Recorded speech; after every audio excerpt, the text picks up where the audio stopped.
मित्रांनो नमस्कार. पुन्हा एकदा आजच्या या ब्लॉगमध्ये आपलं स्वागत आहे. आज मी तुम्हाला जे दाखवत आहे हे आहे सुरण. तर बऱ्याच ठिकाणी हे लावलेलं आहे आम्ही आणि पावसाळ्यामध्ये हे उगवून येते. इथं हे छोटंसं आलेलं आहे आणि इथं जे झालं आहे हे बऱ्यापैकी मोठं झालं आहे. तर तुम्ही बघू शकताय साधारणपणे एक आणखीन वर्षभर याला ठेवलं तर हे मोठं होऊन येणार. तर या बांधावरती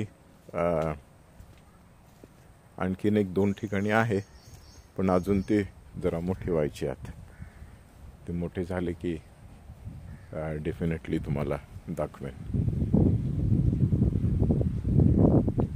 आणि हा जो वेल तुम्हाला दिसतोय तो आहे, ह्याला नांगर रताळ म्हणतात. हे आता आत आहे बांधामध्ये. तर यावर्षी त्याला आम्ही काढू, कारण मला वाटते 2-3 वर्ष ते झालंय जमिनीमध्ये आहे.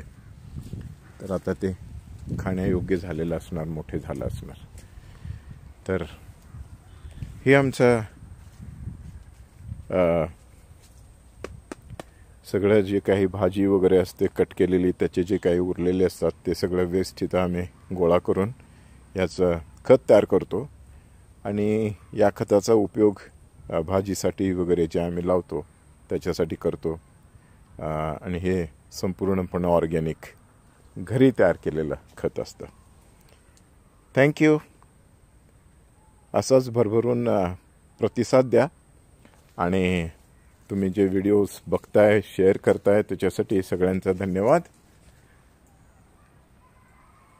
सगळं आता कसं पावसामुळे हिरवंगार आणि स्वच्छ आणि शांत वाटत आहे.